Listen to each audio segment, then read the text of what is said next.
के तैयार कर दिया। सेकेंड स्टोरी उसको बना रहे हैं। 300 सीटर एक आधुनिक कॉन्फ्रेंस हॉल वहाँ तैयार हो रहा है। 1000 लोगों के लिए किसी भी तरह के प्रोग्राम के लिए पार्किंग के लिए उसमें व्यवस्था की जा रही है। इसका लाभ पूरा नॉर्थ ईस्ट उठा सकता है। जो हमारी विधानसभा के चारों तरफ जो सराउंडिंग जगह है, एक इस तरह का कोई कॉन्फ्रेंस हॉल कुछ भी करना हो यहाँ के लोगों को तो जमुना पार भाग करके जाना पड़ता था, कोई ITO में कोई हॉल बुक करना पड़ता था। वो ऑडिटोरियम यहाँ पर बन करके तैयार हो रहा है। उसी तरह से यहाँ पर शादियों के लिए भी जगह नहीं थी, तो यहाँ पर ओपन बारात घर का पहला हमने एक्सपेरिमेंट जो है वो किया है। लगभग इसमें 1500 लोगों को वहाँ पर शादी ब्याह के लिए, किसी बड़े फंक्शन के लिए जो है लोगों के लिए सुविधा जो है उपलब्ध जो है वो कराई जा रही है। बाबरपुर विधानसभा के अंदर छठ पूजा के लिए लोग काफी परेशान होते थे। मेरे ख्याल से पूरे जमुना पार का सबसे मॉडर्न जो है वो छठ घाट बाबरपुर में हमने बनाया है, जहां पर इस बार काफी भव्य तरीके से लोगों ने अपने छठ पूजा का जो है आयोजन किया। बाबरपुर में 16 मोहल्ला क्लिनिक अलग अलग चारों तरफ मोहल्लों में जो है वो संचालित हो रहे हैं, जहाँ पे लोग लगातार लाखों की तादाद में अब तक अपना जांच, अपना जो है वो इलाज जो है वो फ्री में लोग लगातार करा रहे हैं। हमारे यहाँ पर क्योंकि सघन आबादी थी और अगर आप इस सड़क से आए होंगे तो ये सड़क के सामने ही नाला है, तो उस तरफ काफ़ी कंजेस्टेड था लोगों को आने जाने के लिए। यहाँ पर हमने जो 2 नाले यहाँ पर हैं वहाँ पे 16 पुल का निर्माण किया है अलग अलग गलियों के सामने, जिससे कि वो डायरेक्ट मोहल्ले से निकल करके और मेन रोड पे आ जाते हैं। वरना पहले मोहल्ले से निकल करके फिर नाले के साथ साथ जाना पड़ता था दूसरी तरफ, फिर वो यू टर्न होते थे तो काफ़ी कंजेशन होता था। इन पुलों के निर्माण से जो है काफ़ी जो कंजेशन की समस्या लोकल थी उसको जो है हम समाधान करने की तरफ जो है वो बढ़े हैं। ये जो पूरा इलाका है, अगर आप जाएं तो हमारी विधानसभा में 100 फुटा रोड है। इस पूरे नॉर्थ ईस्ट में आज सबसे अगर ग्रीन कोई रोड है जहां सबसे ज़्यादा हरियाली है वो 100 फुटा रोड बाबरपुर विधानसभा में है। हमने पिछले 10 साल में इस पर भी फोकस किया कि बाबरपुर के अंदर जो है वो ग्रीनरी को बढ़ाया जाए, और उसको उस रोड को हमने एक मॉडल के रूप में लिया था और आज काफ़ी जो है वो बेहतरीन तरीके से वहाँ पर डेवलप हुआ है। और इसके साथ साथ यहाँ के लोग बसों का उपयोग करते थे, तो बुजुर्गों के लिए जो है काफ़ी दिक्कत होती थी। बस टर्मिनल जो बाबरपुर बस टर्मिनल था लगभग डेड हो गया था, उसको हमने दोबारा पुनर्जीवित किया, बसों का यहाँ से संचालन हो रहा है। और वहाँ पर पास सेक्शन हमने बनाया जिससे कि अब बुजुर्गों को कहीं भागना नहीं पड़ता है, वो वहीं से जो है अपना पास बना लेते हैं। इसके साथ साथ यहाँ यमुना विहार डिपो है हमारी विधानसभा, वहाँ से बसें तो आकर के रुकती थी लेकिन वहाँ से लोगों को सवारी नहीं लेती थी। अब यमुना विहार डिपो से भी बसों का संचालन शुरू हो गया है दिल्ली के लिए। वहाँ पे यात्री जाते हैं और वहाँ से लोगों को सुविधा पूरे दिल्ली के अंदर बन रही है। डेवलपमेंट वर्क के साथ साथ हर समाज के लिए एक पहचान लोगों की डिमांड थी। जब मैं मोहल्लाओं मीटिंग करता था तो हर समाज के लोग अपना अपना जो है वो डिमांड करते थे। हर समाज का हमने जो है वो स्वागत द्वार बना करके तैयार किया है, जिससे कि उनके समाज को भी अपना एक सम्मान मिल सके। तो इस तरह से ये 15 सूत्री फोकस पॉइंट पर हमने बाबरपुर विधानसभा के अंदर काम किया है और उसमें हमें काफ़ी सफलता जो है वो मिली है। और आज उसका परिणाम ये है कि बाबरपुर विधानसभा के लोगों में काम की जो राजनीति है वो स्थापित हुई है। चाहे वो हिंदू हो, चाहे मुसलमान हो, चाहे गरीब हो, चाहे अमीर हो, हर समाज के लोगों में एक नए तरह की राजनीति स्थापित हुई है और उसका निश्चित रूप से सकारात्मक परिणाम इस चुनाव में भी हमें देखने को मिल रहा है। लोगों के मन में एक बात है कि जिस तरह से काम हुआ है, अगर आम आदमी पार्टी की हम सरकार बनाते हैं, अगर आम आदमी पार्टी को समर्थन करते हैं, आम आदमी पार्टी का विधायक बनाते हैं, तो ये काम हमारा जो है वो आगे जारी रहेगा। तो ये हमने एक मुख्य तौर पर पॉइंट्स आपको बताए हैं। हमने जो सारा पॉइंट्स है उसको हमने एक पूरा कैलेंडर के रूप में 12 पेज का हमारा पूरा रिपोर्ट कार्ड है, 12 महीनों के कैलेंडर के साथ हमने तैयार किया है। जो ये सारा रिपोर्ट कार्ड बाबरपुर विधानसभा के हर घर में हम अपना रिपोर्ट कार्ड पहुंचा रहे हैं, जिससे कि हमारे काम के आधार पर लोग भविष्य में अपने वोट का फैसला कर सकें। तो ये बाबरपुर विधानसभा का रिपोर्ट कार्ड हमने आपके सामने रखा है। आपका कोई सवाल हो तो ले लें, उसके बाद हम कलेक्टर जाएंगे। सर एक क्वेश्चन है, हर साल या जब भी चुनाव आता है, चुनाव में आउटसाइड वोटर बहुत तेजी से बढ़ जाते हैं, जिसके कारण चुनाव भी प्रभावित हो जाते हैं। तो सर क्या ऐसे वोटरों के लिए कोई समय सीमा तय नहीं होनी चाहिए कि इतने समय रहते हुए इनका वोटर ID कार्ड बनाना चाहिए? नहीं, देखो वो तो चुनाव आयोग की जो अपनी प्रक्रिया है उसके अनुसार ही वोटर ID लोग बना रहे हैं। जहाँ जहाँ पे दिक्कतें आ रही हैं, जहाँ जहाँ पे हमें दिक्कतें दिख रही हैं, गड़बड़ियाँ दिख रही हैं, वो हम लगातार चुनाव आयोग के सामने पूरी पार्टी रख रही है और हमें भरोसा है कि चुनाव आयोग उसके अनुसार एक्शन लेगा। सर एक सवाल ये है, अभी आपने बताया पॉलीक्लिनिक तैयार की है, जो मैं भी जानता हूँ बहुत अच्छे से चल रही है, जो GTB से लिंक है, लोगों को बहुत सहूलत मिल रही है।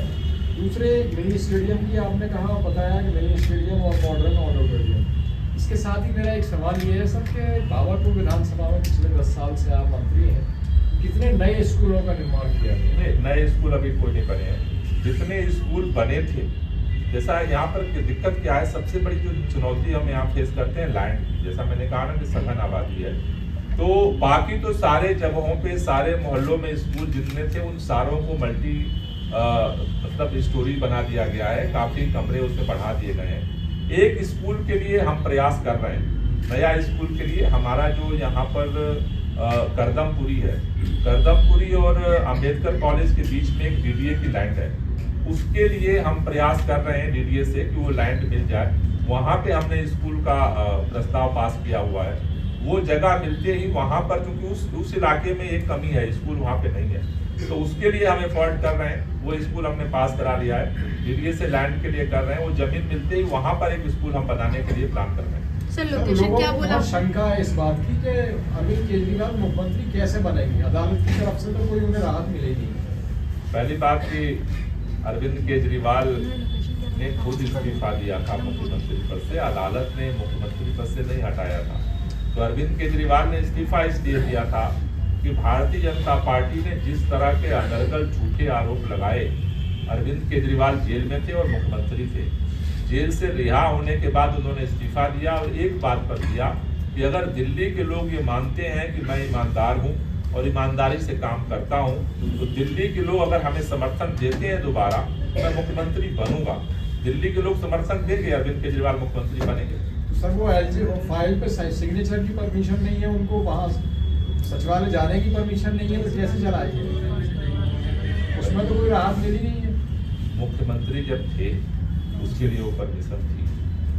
अब जब दोबारा चुनाव होगा, नया मुख्यमंत्री बनेगा, तो नई परिस्थितियों में नए तरह से काम होगा। सर एक सवाल ये है, जो आपने अभी बताया कि मिनी स्टेडियम आपने बनाया है, तो उस मिनी स्टेडियम के लिए क्या कोई मेंबरशिप शुल्क लगाया जाएगा या वो निःशुल्क बच्चों की एंट्री वहाँ होगी? नहीं, उसके लिए देखिए अभी उसका आचार संहिता लगी हुई है। आचार संहिता के बाद उसकी एक कमेटी बनेगी और उस कमेटी में एक नॉमिनल जो मेंटेनेंस चार्ज होगा, उसके आधार पर वहाँ लोगों को जो है वो एंट्री दी जाएगी किसी इवेंट के लिए। दूसरा, जो रेगुलर बेसिस पे जो लोग होते हैं उनको भी एक मिनिमम चार्ज पे वहाँ मेंबरशिप मिल जाएगी। सर आमतौर से एक सवाल लोगों के जहन में है, जो मैं देख रहा हूँ खास तौर से, जो आपने कहा, हमने भी देखा है कि बाबरपुर में इससे पहले हिंदू मुस्लिम की राजनीति हो रही थी, बिल्कुल सही कह रहे हैं आप। आपने आगे यहाँ काम की राजनीति की शुरुआत की है, बहुत अच्छी बात है। लेकिन लोगों के दिमाग में ये बात है सर कि जब लड़ने हुए थे 2020 के, उसमें आपका कोई रोल किसी के लिए नहीं था। मेरे ख्याल से एक ही व्यक्ति का रोल था इस दंगे के प्रभाव को कम करने में, उसका नाम गोपाल राय। जिस दिन यहाँ पर दंगा किया गया, रात भर LG के यहाँ मैं सड़क पे लेटा रहा कि फोर्स यहाँ भेजो, कि यहाँ फोर्स नहीं। उसके बाद फोर्स यहाँ पर आई, जो लोग घायल थे GTB में जाकर के मैंने खड़ा होकर के इलाज कराया, मैं गया, कोई नेता नहीं गया। उसके बाद यहाँ पर जितने लोग प्रभावित हुए थे, हर व्यक्ति के घर में मैं गया और हर लोगों को मुआवजा दिलाया, मैंने दिलवाया। चौथी बात, इसके अलावा भी केवल बाबरपुर छोड़िए, बाबरपुर के अलावा भी दूसरे जगह पे थे। मुस्तफाबाद में जाकर के मैंने खड़ा होकर के कैंप, राहत कैंप लगवाया। तो एक ही व्यक्ति था जो उस समय काम कर रहा था, किसी पार्टी या कोई नेता नहीं। और मैंने तब भी काम किया था। इंसानियत के लिए मैं काम पहले से भी करता हूँ और इंसानियत के लिए काम आज भी करता हूँ। बाबरपुर विधानसभा अकेली विधानसभा है जहाँ बस टर्मिनल है। बस टर्मिनल पर अकेली ऐसी जगह है जहाँ हर साल दिवाली भी मनाई जाती है और हिंदू मुसलमान इकट्ठा होकर मनाते हैं, और ईद भी हम मनाते हैं और हिंदू मुसलमान इकट्ठा होकर के मनाते हैं।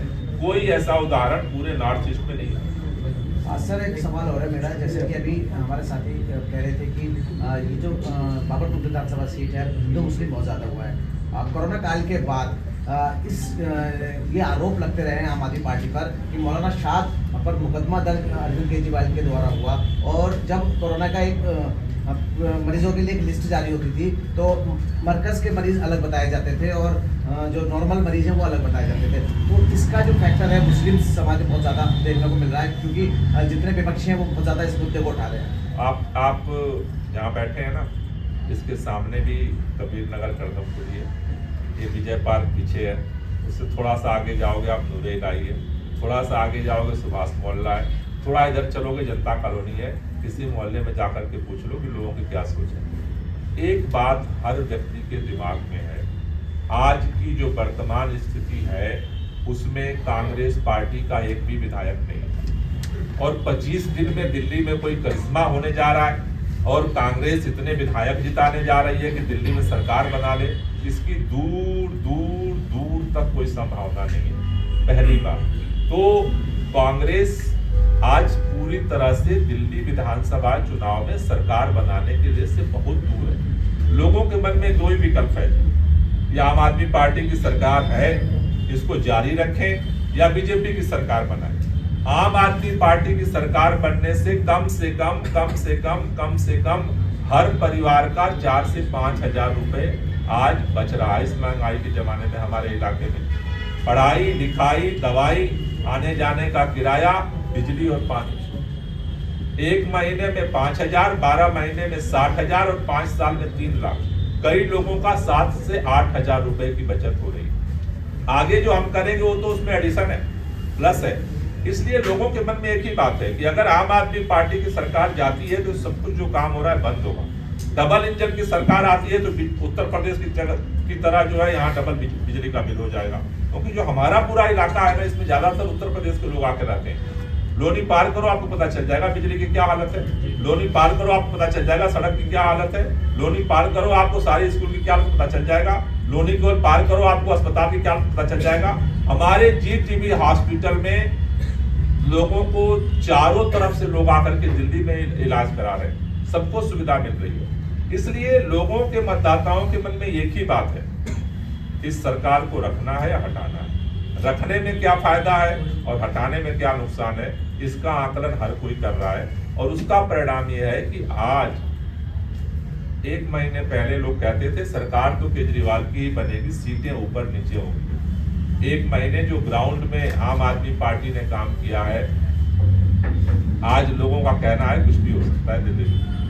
सर एक लास्ट क्वेश्चन है, NRC के टाइम पर कुछ मुस्लिम छात्रों के ऊपर केस दर्ज किए गए थे और वो आज भी जेल में है, जिनको लेकर संसद भवन के अंदर कुछ सांसदों ने आवाज भी उठाई। उनको लेकर आम आदमी पार्टी का क्या स्टैंड है? देखिए, हमारे नेता भी जेल में थे, हमारा क्या स्टैंड था? जो भी जिसके ऊपर केस हुआ है, जब वो जेल चला जाता है, वो भारत के न्यायालय का जो संवैधानिक प्रक्रिया है उसके अनुसार उस पर कार्रवाई होती है, उसके अनुसार उसमें फैसला होना है। जहां तक व्यक्तिगत बात है, हमारा बहुत स्पष्ट मानना है, पूरे देश के अंदर मानना है कि सत्ता का दुरुपयोग करके किसी के साथ नाजायज काम नहीं होना चाहिए। हाँ सर, एक सवाल हो रहा है मेरे पास। जिस तरह से पंजाब में आपकी सरकार चल रही है, वहाँ पर महिलाओं को 1000 रुपये देने का वादा किया गया था, जो कि अभी तक किसी महिला को वहाँ 1000 रुपये नहीं मिला है। उसी तरह से आपने सरकार बनने के बाद दिल्ली में भी 21 रुपये देने का वादा किया है, तो क्या गारंटी आपकी तरफ से दी जाती है कि वाकई में दिल्ली के अंदर महिलाओं को 21 रुपये मिल पाएंगे? दिल्ली के अंदर आम आदमी पार्टी वो पार्टी है जो वादे से ज्यादा करती है। हम पहला चुनाव लड़े थे, एक ही हमारा नारा था, एक ही वादा था, बिजली का बिल हाफ होगा, पानी का बिल माफ होगा। पानी का बिल माफ भी कर दिया, 24 घंटे बिजली भी कर दी, बिजली भी हमने फ्री कर दी, मोहल्ला क्लिनिक हमने बना के दे दिया, हमने वादा नहीं किया था, अस्पताल बना के दे दिया, स्कूल बना करके दे दिया, महिलाओं की यात्रा फ्री कर दी, बुजुर्गों की तीर्थ यात्रा कर दी। एक ही तो पार्टी है दिल्ली में जो कहती है वो करती है, जो कह रहे हैं वो भी करेंगे। गोपाल राय जी, अभी आपने कहा कि हुकूमत जो है वो गलत इस्तेमाल कर रही है पावर का, क्या कहीं कुछ आपकी भी सिंपैथी है ताहिर हुसैन जैसे लोगों के लिए, चूंकि अभी उन पे आरोप सिद्ध नहीं हुए हैं? देखिए पहली बात ये जबकि हम बात करें, केजरीवाल जी भी जेल गए, सविंदर जैन भी जेल गए, मनीष सिसोदिया भी गए, संजय सिंह भी गए, उन पे भी आरोप है अभी तक और आरोप सिद्ध नहीं हुए हैं। देखिए पहली बात जबकि क्या है, आपकी पार्टी ने ताहिर हुसैन को पहली फुर्सत में पार्टी से निकाल दिया। मैंने एक लाइन में आप क्या कहना चाहते हैं? मैं एक लाइन में बता दिया आपको कि कोई भी किसी का भी अगर किसी भी तरह से नाजायज तरीके, पूरे देश में मिसयूज हुआ है, विपक्ष के नेताओं को बहुत सारे तरह से मिसयूज किया गया। मेरा इतना ही सा कहना है कि हमें लाभाई लोगों को गिरफ्तार किया, हमने न्यायालय में जाकर के लड़ाई लड़ी है, और न्यायालय में लड़ाई में अगर आपको याद होगा भारतीय जनता पार्टी एक ही राग अलापती थी टेलीविजन पर करके कि सबूत तो कोई मिला नहीं, तो लोग कहते थे बेकसूर है, वो कहते थे कि भाई अगर कुछ किया नहीं है तो बेल क्यों नहीं मिल रही है, बेल क्यों नहीं मिल रही है, बेल क्यों नहीं मिल रही है। सारे नेताओं को बेल मिल गया। कानून की प्रक्रिया पे भरोसा करके हम कानूनी लड़ाई को भी लड़ रहे हैं, आगे भी लड़ेंगे, और दिल्ली के अंदर जो है काम करने की प्रक्रिया उसको भी हम आगे बढ़ा रहे हैं।